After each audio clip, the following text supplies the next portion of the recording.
یوم ولادت ہے ہی نہیں اسلام. اسلام نے خود ہمیں تاریخیں بتا دی ہیں کہ ان دنوں میں تم نے یہ کام کرنے ہیں. تو اسلام نے ہمیں بتا دیا بھائی 10 محرم کا دن روزہ رکھنے کا دن ہے. 10 محرم کا دن کیا ہے؟ روزہ رکھنے کا دن ہے. یہ ایک مقدس دن ہے. اس کے بعد کیا کرنا ہے؟ اس کے بعد سفر، ربیع الاول، ربیع الثانی، جمادی الاول. اب ربیع الاول میں لوگ عمرہ کر رہے ہوتے ہیں، اس کو زیادہ فضیلت سمجھتے ہیں. یہ بدعت ہے. ربیع الاول میں عمرے کا وہی ثواب ہے جو سفر میں عمرے کا ثواب ہے. اگر آپ اس میں زیادہ ثواب سمجھ کے کریں گے تو یہ عمل بدعت بن جائے گا، کیونکہ کسی صحابی، تابعی یا پیغمبر سے ثابت نہیں ہے کہ انہوں نے ربیع الاول میں عمرے کا زیادہ اہتمام کیا ہو کہ جی ربیع الاول آ رہا ہے تو ہم اس میں زیادہ اہتمام کریں گے. بعض لوگ سمجھتے ہیں ربیع الاول کے مہینے میں روضہ رسول پہ حاضری کا زیادہ ثواب ہے، تو یہ بھی غلط ہے. نہ کوئی ہمیں حدیث ملتی ہے کہ ربیع الاول میں آپ روزے پہ حاضری دیں گے تو زیادہ ثواب ملے گا، نہ کسی صحابی کا عمل ہے. صحابہ کی نظر میں روزے پہ حاضری محرم ہو، سفر ہو، ربیع الاول ہو، ربیع الثانی ہو، ان تمام مہینوں میں برابر تھی. کسی مہینے کو انہوں نے ویلیو نہیں دی. عرب لوگ حیران ہوتے ہیں کہ ربیع الاول میں روزہ رسول پر اتنے انڈین پاکستانی آ کے جمع ہو جاتے ہیں، یہ کیوں ہو رہے ہیں؟ وہ سعودی عرب والے اور عرب حیران ہوتے ہیں کہ بھائی یہ پورے سال اتنا رش نہیں ہوتا، ربیع الاول میں روزہ رسول پہ اتنے پاکستانی آتے ہیں. تو ان کو پھر ہم بتاتے ہیں کہ بھائی یہ پاکستانیوں کا عقیدہ ہے کہ ربیع الاول میں روزے پہ حاضری پہ زیادہ ثواب ملے گا. تو حیران ہوتے ہیں کہ یہ کون سی حدیث سے نکالا ان لوگوں نے مسئلہ. سمجھ میں نہیں آ رہی بات، میرا خیال ہے. تو کسی مہینے میں عمرہ کرنا یا نبی کے روزے پہ حاضری دینا زیادہ ثواب ہے یا نہیں، یہ قرآن و سنت سے ثابت ہوگا تو ہم مانیں گے، اپنی طرف سے نہیں کر سکتے. تو رمضان میں آتا ہے ہمیں کہ رمضان میں عمرہ حج کے برابر ہے.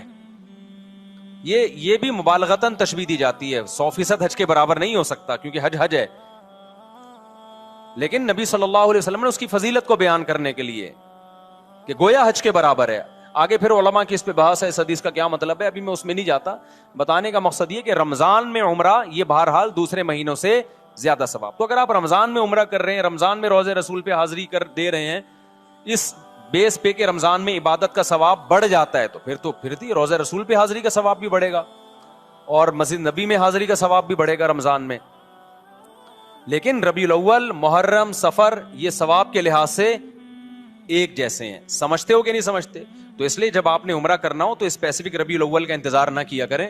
آپ سفر میں چلے جائیں، محرم میں چلے جائیں، آپ ربیع الاول میں چلے جائیں، آپ ربیع الثانی میں چلے جائیں، برابر ہے. اگر آپ ربیع الاول میں اس نیت سے گئے کہ مجھے ثواب زیادہ ملے گا تو ثواب کے بجائے گناہ ملے گا، کیونکہ آپ نے ایسی چیز اسلام کی طرف منسوب کر دی جس کی اسلام میں کوئی دلیل نہیں ہے. تو پھر یہ بدعت ہے. سمجھتے ہو کہ نہیں سمجھتے ہو؟ پھر وہی بات جو میں نے بھی پورے بیان میں کہی ہے کہ کوئی لوگ آپ کو کہیں گے یوں ایسے، آپ بولو بھائی ہم لکم دینکم ولی دین. وہ گرین چینل والے کرتے ہیں تو ان کو کرنے دیں، ان کا مسلک ہے. تو ہمارا مسلک یہ بولو نہیں ہے. تو آپ ایک فیصلہ کرو، گرین یا وائٹ، ایک طرف آ جاؤ. آپ سمجھتے ہو کہ نہیں سمجھتے ہو؟ تو ہماری نظر میں سارے مہینے برابر ہیں. رمضان میں زیادہ ثواب ہے. رمضان میں تو ہر عبادت کا ثواب کئی گنا بڑھ جاتا ہے، تو عمرے کا بھی ثواب بڑھے گا، ظاہر ہے. تو یہ برسی نہیں ہے اسلام میں، نہ یوم ولادت ہے یا نہ یوم وفات ہے. ہاں تو اسلام نے کیا کیا کہ رمضان کا مہینہ رکھا، ربیع الاول کا نہیں رکھا، ربیع الثانی کا نہیں رکھا، جمادی الاولی، جمادی الثانی، رجب، شعبان، رمضان کا پھر مقدس مہینہ. پھر اسلام نے ہمیں یکم شوال کا مقدس دن قرار دیا، وہ عید کا دن ہے، وہ بھی نہ کسی کی ولادت نہ کسی کی وفات. پھر 10 ذی الحجہ بقرعید کا دن ہے، وہ بھی نہ کسی کی ولادت نہ کسی کی وفات، وہ ابراہیم علیہ السلام کی قربانی کا دن ہے.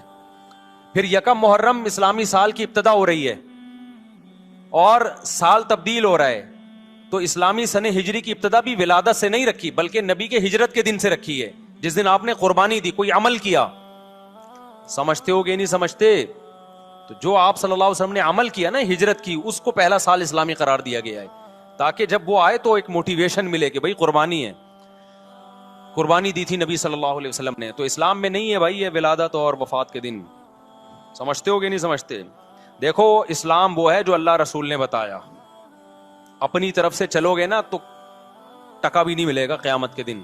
اخپل طریقے سے آپ اللہ کو راضی کرنے کی کوشش کرو گے، اللہ راضی نہیں ہوگا، اللہ راضی نہیں ہوگا. حضرت عمر کہتے ہیں ایک واقعہ ہے کہ ایک پادری کو دیکھا جو رو رو کے نا نالیاں پڑ گئی تھی، سوکھا ہو گیا تھا، بالکل دبلا.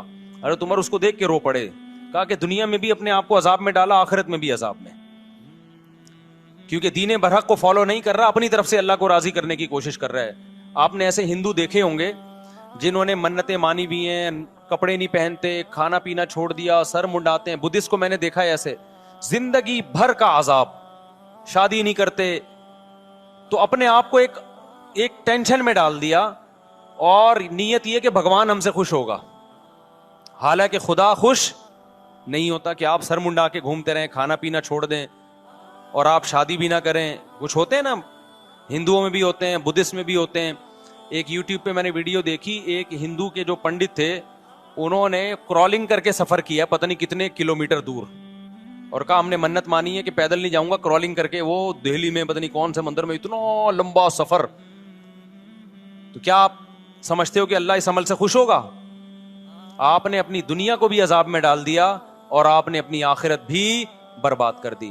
چند صحابہ نبی کی خدمت میں آئے حضرت عائشہ کے گھر, تو انہوں نے نبی کا عمل پوچھا کہ نبی صلی اللہ علیہ وسلم کیا عمل کرتے ہیں. حضرت عائشہ نے بتایا کہ آرام بھی کرتے ہیں, تہجد بھی پڑھتے ہیں, کھاتے بھی ہیں, روزہ بھی رکھتے ہیں.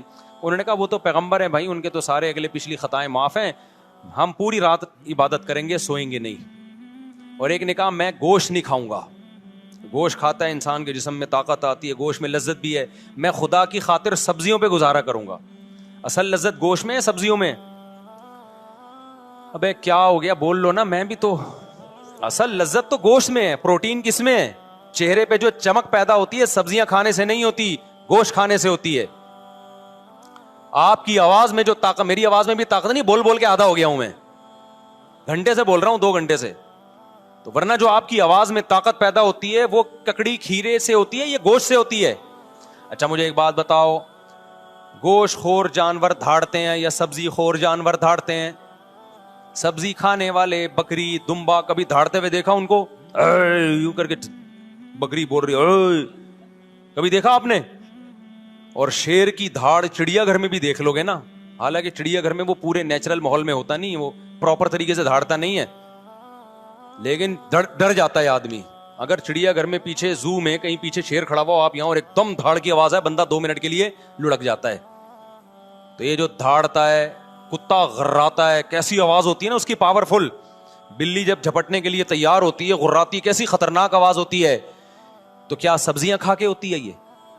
تمام گوشت خور مخلوق میں اللہ نے ایک دہشت رکھی ہے,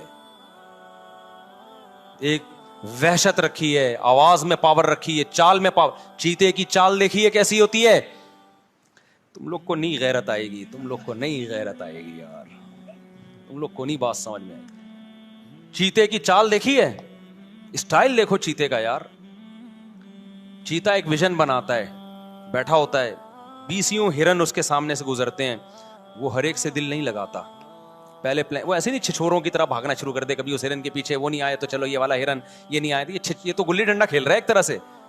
ایسا نہیں کرتا چیتا, کیونکہ گوشت خور ہے نا, تو ہر کام خاندانی طریقے سے ہوگا. چیتے پہ ایک پوری ڈاکومنٹری آپ دیکھیں, گوروں نے بنائی ہے. چیتا کیا کرتا ہے, پہلے تمیز سے بیٹھے گا, 20-30 ہرن قریب سے گزر رہے ہیں, چھچوروں کی طرح ہر ایک کے پیچھے نہیں بھاگے گا کہ پکڑن پکڑائی شروع ہو جائے, کبھی وہ کبھی وہ. پہلے بیٹھ کے نا کافی دیر تک ایک ویژن بناتا ہے, دیکھتا ہے یار کون سا والا میرے لیے سوٹیبل رہے گا, کس میں مال زیادہ ہے اور ریٹس کم ہے اس کے. ریٹ کا مطلب محنت کم ہے, تو پہلے وہ اس کی سلیکشن کرے گا. پھر اپنا ڈسٹینس ناپتا ہے, کیونکہ اس نے چند سیکنڈ اتنی اسپیڈ سے بھاگتا ہے, چند سیکنڈ ہوتے ہیں کہ اگر وہ مزید اس اسپیڈ سے چند سیکنڈ مزید بھاگے تو ہارٹ اٹیک سے مر جائے وہ, کیونکہ اس کی اسپیڈ چند سیکنڈ کے لیے بہت تیز ہوتی ہے. اس میں اگر اس کا ہدف اس کے ہاتھ سے نکل جائے تو چیتا اتنی انرجی یوٹیلائز کر چکا ہوتا ہے کہ دوبارہ پھر چیتے کے بچنے کے امکان نہیں ہوتے. لہذا اس کے پاس ٹائم کم اور مقابلہ سخت ہوتا ہے, اس لیے وہ پلاننگ کرتا ہے, بیٹھتا ہے ایسے کر کے نا. تو پھر اس کا دل ایک ہرنی پہ آتا ہے, کہتا ہے یار یہ میرے لیے, اس میں مال بھی اچھا ہے, اس کی اسپیڈ بھی مجھے کم لگ رہی ہے, ٹھیک ہے نا, اس کی اسپیڈ بھی کیا لگ رہی ہے تھوڑی, وہ والا تو بہت اسپیڈ سے نکل لے گا, وہ مجھے ڈاش دے جائے گا. کافی دیر غور و فکر کر کے, آپ یوٹیوب پہ سرچ کریں, پوری گوروں کی اس پہ تحقیق ہے, کافی 1-2 گھنٹے